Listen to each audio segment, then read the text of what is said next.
तो हेलो दोस्तों, आपका स्वागत है मेरे एक नए वीडियो में। और आज का जो आइडिया है ना यार, बहुत ही ज़्यादा माइंड ब्लोइंग है। जिसे कहते हैं ना माइंड ब्लोइंग, बिल्कुल माइंड ब्लोइंग आइडिया है। और मुझे पर्सनली ऐसा लगता है कि अगर आपने इस यूएस स्टार्टअप आइडिया को इंडिया में एग्जीक्यूट कर लिया तो आप एक बहुत बड़ी मार्केट को डिसर्व कर सकते हो। जीरोधा, अपस्टॉक और क्रैड जैसी बिलियन डॉलर आइडिया को भी बीट कर सकते हो, मतलब स्टार्टअप को बीट कर सकते हो। बहुत ही ज़्यादा कमाल का आइडिया है और ये आपकी रिस्पॉन्सिबिलिटी है कि आप इसको पूरे ध्यान से सुनोगे, क्योंकि यार ये आइडिया बहुत ज़्यादा कॉम्प्लेक्स है और मुझे समझने में इसको 2 दिन लगे हैं। तो आप समझ सकते हैं कि आइडिया कितना ज़्यादा पोटेंशियल वाला है। तो अपनी पूरी रिस्पॉन्सिबिलिटी निभाना और पूरे ध्यान से सुनना।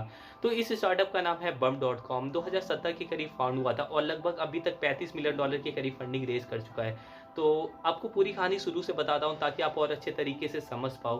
तो देखो यार, आजकल ना इंडिया में लोग बहुत ही ज़्यादा फाइनेंशियली अवेयर हो रहे हैं, समझ रहे हैं कि स्टॉक मार्केट कितनी पावरफुल चीज़ है। शेयर्स, इक्विटी, बहुत ज़्यादा इसकी वैल्यू है। अगर आप एक कंपनी में छोटी सी भी उसकी इक्विटी ले लेते हो और बाद में वो बहुत बड़ी कंपनी बन जाती है, तो आप समझ सकते हो आप कितने ज़्यादा पैसे में रहोगे। अमेजोन का ही एग्जाम्पल ले लो यार। तो इस स्टार्टअप ने क्या किया यार, ये ऐसा प्लेटफॉर्म बना लिया जहां पर इन्होंने 1000 से भी ज़्यादा ब्रांड और कंपनीज के साथ टाइप कर रखे हैं। अगर मैं उन 1000 ब्रांड्स में से अगर किसी भी ब्रांड का अगर कुछ प्रोडक्ट या सर्विस यूज़ करता हूँ, तो मुझे वो ब्रांड मुझे अपनी इक्विटी और शेयर्स देगी। आप समझ पा रहे हो? जैसे अगर मैंने नेटफ्लिक्स का सब्सक्रिप्शन लिया, ₹200 का लिया, और तो उसमें मुझे ₹5 के नेटफ्लिक्स की इक्विटी मिल गई, मतलब शेयर्स मिल गई। इन्हीं तरीके से इनका प्लेटफॉर्म काम करता है। लेकिन अब यहाँ सवाल आता है कि कोई ब्रांड हमें आखिर अपने शेयर्स और इक्विटी देगी क्यों? क्योंकि यार ये पूरा एक खेल है। ब्रांड क्या चाहती है कि उनके जो कस्टमर्स है वो लॉयल कस्टमर्स बने, मतलब उनके ही प्रोडक्ट को यूज़ करें। और कस्टमर क्या चाहती है यार, अगर हम इनका कुछ यूज़ कर रहे हैं तो हमें भी तो कुछ शेयर्स या इक्विटी मिलनी चाहिए, हमें भी तो कुछ फ़ायदा होना चाहिए। तो ब्रांड को लॉयल कस्टमर्स मिल जा रहे हैं, कस्टमर या कंज्यूमर को उन कंपनीज के शेयर्स या इक्विटी मिल जा रहे हैं, और जो दोनों का एक बहुत ही अच्छा लॉयल कनेक्शन बन जा रहा है। अब यहाँ पर दोनों तरफ से एक विन विन सिचुएशन है। नेटफ्लिक्स को लॉयल कस्टमर मिल गए और कस्टमर को उस कंपनी के शेयर्स। अब उन्हें भी लगता है कि यार हम तो इस कंपनी के इन्वेस्टर हैं, अब तो हमारी भी इस कंपनी में हिस्सेदारी है। तो ये एक पूरा कनेक्शन बन रहा है। और ये जो प्लेटफॉर्म है जो ये सारी चीज़ें करवा रही हैं, तो उसको भी ब्रांड की तरफ से स्पॉन्सर्स मिल रहे हैं, मतलब ब्रांड डील्स मिल रही है। वो भी पैसे लेती है भाई, ऐसी फ्री में ब्रांड को ऐड नहीं कर लेती। तो ब्रांड को लॉयल कस्टमर मिल रहे हैं और हमें उस कंपनी के शेयर्स। लेकिन जो लेकिन जो ये आइडिया है ना भाई, इस आइडिया का बहुत ज़्यादा पोटेंशियल है। ये तो इसका बिल्कुल 1% है। इस आइडिया को पूरे समझने के लिए आपको थोड़े डीप में जाना पड़ेगा। तो अब मैं आपको बताता हूँ कि ये आइडिया काम कैसे करता है। इस प्लेटफॉर्म को यूज़ करने के 5 स्टेप हैं और इस 5 स्टेप में आप लगभग बहुत सारी कंपनीज को बीट कर दोगे। तो पहला आइडिया का स्टेप है कि भाई इस प्लेटफॉर्म को डाउनलोड करो, साइन अप करना पड़ेगा, जो आप गूगल से इजीली कर लोगे। और जो उनका दूसरा स्टेप है कि आपको इस प्लेटफॉर्म के ही थ्रू अपना ब्रोकरेज अकाउंट खुलवाना पड़ेगा।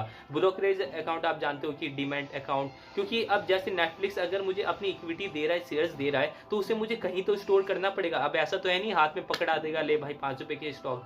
मेरे पास मेरा डीमैट अकाउंट भी तो होना चाहिए जहाँ पर मैं अपने शेयर्स स्टोर कर पाऊँ और बाद में यूज़ कर पाऊँ।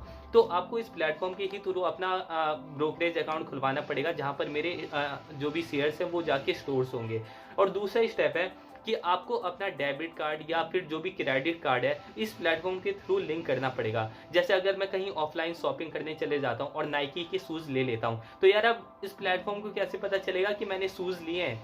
तो अगर जब मैं उस अपने क्रेडिट कार्ड से पेमेंट करूँगा तो इस प्लेटफॉर्म को पता चल जाएगा कि हाँ भाई, मैंने नाइकी के 10,000 के शूज़ लिए हैं, तो मुझे कुछ शेयर्स मिलने चाहिए। तो अब यहाँ पर आप भी सोचोगे कि आखिर किस परसेंट के हिसाब से हमें शेयर्स मिलेंगे। तो इस प्लेटफॉर्म को जब आप यूज़ करोगे तो उस पर लिखा रहता है कि अगर आप नाइकी के शूज़ खरीदते हो, जितने भी पैसे लगाओगे तो उसके 2% के आपको शेयर्स मिलेंगे। तो उस हिसाब से इस प्लेटफॉर्म को जब यूज़ करोगे तो उस पर लिखा हुआ है कि अगर नेटफ्लिक्स का रिचार्ज करवाओगे तो उस पर 3% के आपको वो मिलेंगे, शेयर्स मिलेंगे। तो ये सारी इन्फॉर्मेशन इन्होंने अपने प्लेटफॉर्म में दे रखी है। और जो इनका फोर्थ स्टेप क्या था?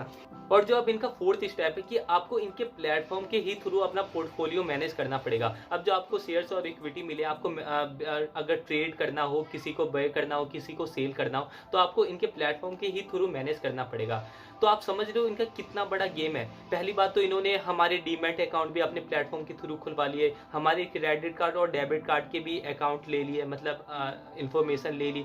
तो इससे क्या होगा, अब ये जीरोधा वाले सेक्टर में भी चले गए। अब जीरोधा क्या कर रहा है, एक ब्रोकरेज फर्म ही तो है, तो अब ये हम अपने प्लेटफॉर्म के थ्रू हमारा डीमैट अकाउंट खुलवा रहे हैं, तो अब ये भी तो एक बहुत बड़ा ब्रोकरेज फर्म बन गए। अब लोग सोचेंगे कि यार हमें तो शेयर्स मिल रहे हैं, लेकिन ये एक बहुत ही बड़ा ब्रोकरेज फर्म भी बन गए।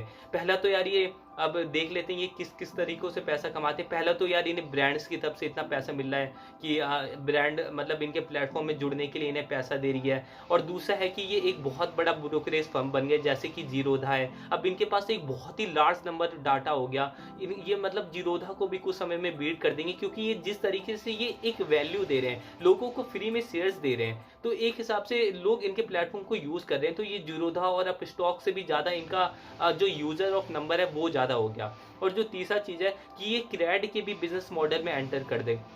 क्रेड क्या करता है, ये भी तो हमारे क्रेडिट कार्ड और डेबिट कार्ड की इन्फॉर्मेशन लेता है, लेकिन ये स्टार्टअप कितने चालाकी से हमारे क्रेडिट कार्ड और डेबिट कार्ड का इन्फॉर्मेशन ले रहा है, तो ये क्रेड वाले बिजनेस में भी घुस रहा है। अब जैसे अब इनके पास हमारा क्रेडिट कार्ड और डेबिट कार्ड का इन्फॉर्मेशन है, और जो बंदे ये क्रेडिट कार्ड यूज करते हैं वो बहुत ही रिचेस्ट पर्सन में से होते हैं, मतलब कोई यारे गहरे नहीं होते, मतलब वो सच में खर्चा करते हैं। और जो क्रेडिट कार्ड ये सब यूज करते हैं ये बहुत ही समझदार भी होते हैं, एजुकेटेड होते हैं, और ऑनलाइन खर्चा वर्चा करते हैं। तो वो उस बेसिस पे बैंक के साथ काम कर सकता है, बैंक के साथ टाइप कर सकता है, इंश्योरेंस कंपनी के साथ काम कर सकता है।